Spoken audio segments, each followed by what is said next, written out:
When I was a teenager, me and my friends used to play a lot of dare games.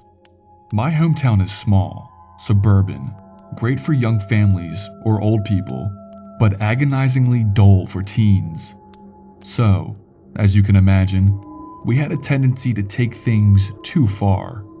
My friend Tom almost got hit by a train when Sophie dared him to dash across the tracks. Jess was sick for weeks after drinking from a stagnant pond we found in the woods. Our competitive spirit was stronger than any sense of self-preservation, and each time we cheated death again, we were only driven to try something even more stupid. This is going to sound weird, but one game we liked to play involves stalking random strangers around the town. We would pick a random person from the crowds in the high street and follow them as they went about their day. Sometimes, we catch them doing something weird or borderline criminal, but most did no more than visit a few shops before getting on a bus home. The fun was mainly in the danger of getting caught. We never did though. In fact, we were starting to get bored of it by the time this story I'm about to share took place. We always followed at a safe distance, making up funny stories about the clueless victim's life and personality. I mean, really, how often do you turn around to check if anyone's following you? You'd never think to, right? One day, it was just me and Jess hanging out in town. She suggested we play, and I reluctantly agreed. I told her to choose the target. She looked around, then smiled as her eyes fell on the perfect candidate. Let's follow old Mags. What? No, that didn't feel right.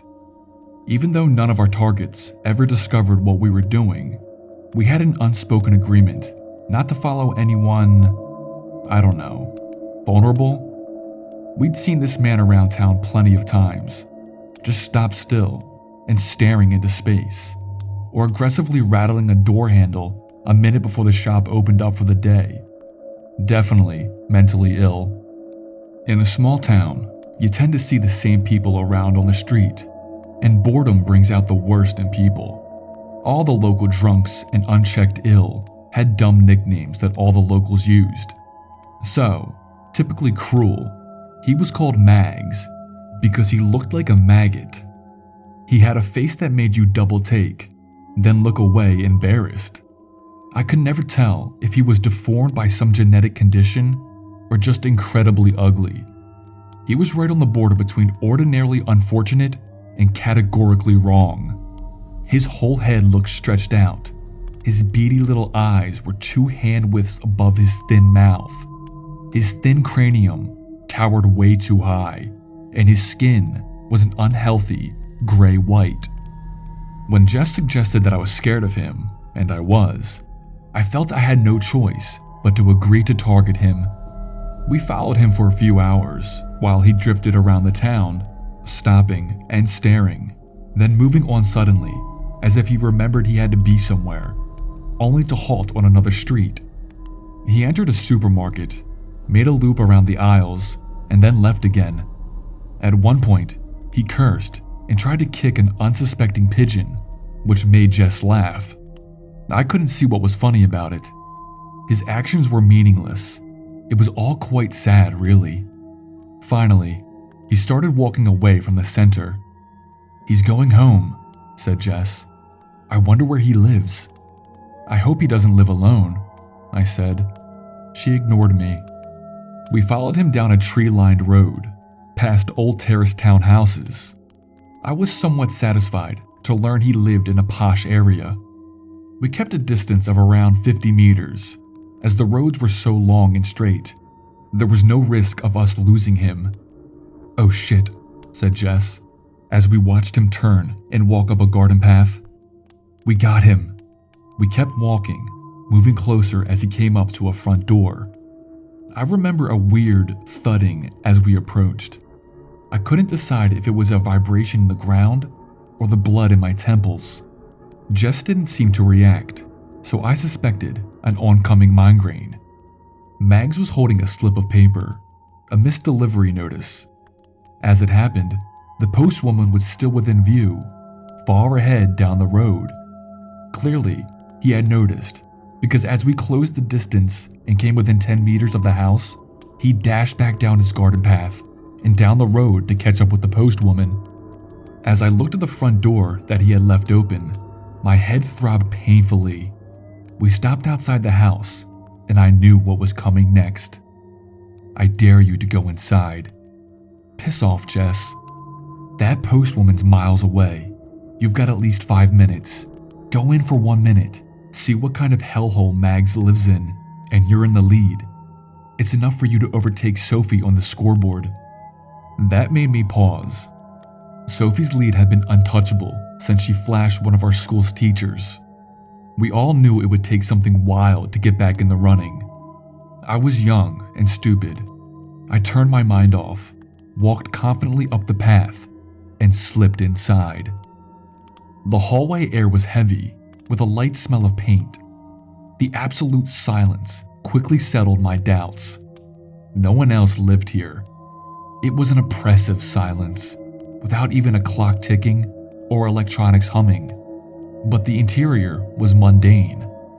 There were discarded envelopes on a side table. The walls were a conventional off-white. The staircase had a decorative hardwood banister leading up to... Okay, there was the first strange thing. The top of the staircase was completely blocked off. The gap was stuffed with fabrics, bed sheets, cushions, clothing, floor to ceiling, wall to wall. It was jammed so densely, even air couldn't pass between the floors. I knew Mags wasn't right in the head, but what could have possessed him to do this? I have no idea. The hallway to the right of the staircase ended in a door.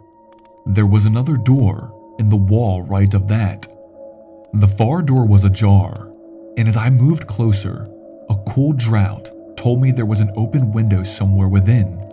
In fact, the air was restless, displaced, in a way that didn't match the narrow room. I wish I had the sense to leave then. It had been long enough to complete the dare, but I crept on through the far door.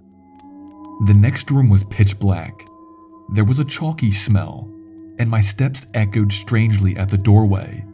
I couldn't find a light switch, so I waited for my eyes to adjust. And when they did, I felt sick with vertigo.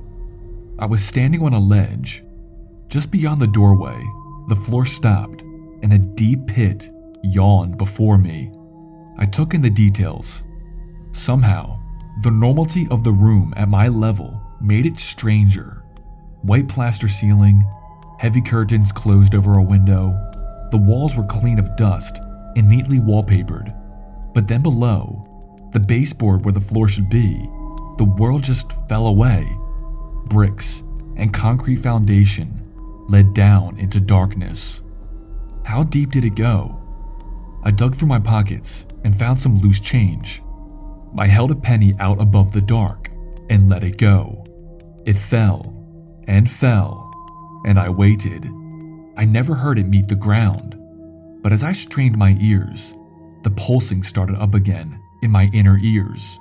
My legs started to shake, and I clung tight to the doorframe, picturing myself falling in, but I didn't move. I was dumbfounded by what I was seeing. The vibrations were messing with my balance. It was like I was affected by a sound, but one too deep to actually hear. My eyes probed the dark for more information. There seemed to be a reddish tone to the blackness, or maybe there was too much blood swilling around in my sinuses. Then I saw something. 2 points catching the light. Wet, curved, reflective eyes. In the pit, someone was quietly looking back at me. I determined to make out more of the face, but the eyes were all the light could reflect. I don't know how long we stared at each other. I can't imagine what the hell they were doing down there. Looking back, none of it makes sense. It's been years, and I want to dismiss it as a weird dream, but the memory is too vivid. I snapped out of my staring match when my phone started vibrating. Jess was calling me, which could only mean one thing. Old Mags was coming back. I stepped away from the pit and sucked in air as though coming up from underwater. Through the open doorway on the bright street outside was Mag's stark, stretched out face. His white forehead was glistening in the sun. It felt like my heart ruptured. There was one more door that I hadn't been through, my last hope for escape. My hands trembled around the handle, but I managed to open it quickly and found myself in a living room just as I heard old Mag's boots in the hallway. I went to the windows, jumping at the sound of the front door slamming. The window opened wide, thank fuck, and I hopped out into the front garden. I didn't look back. I jumped the wall and sprinted away. I clocked Jess sitting at the bus stop on the other side of the road, eyes wide but sensibly staying where she was. To bolt would make her feel guilty. I ran until I couldn't go any further. Jess had no choice but to ride the bus away from the scene of the crime, but she met me back near the center of town. Her expression was grim. We didn't talk about dare gain points. She just assured me that I'd been out of sight before she saw old Mags come into his living room. I didn't want to talk about what was in the house, and Jess didn't push the topic. After this incident, the dares stopped. Thank you for watching, everyone. I hope you had a good scare or two. And if you did, give this video a thumbs up so we can spread the nightmares around. Stay haunted, my friends. I'll see you next time.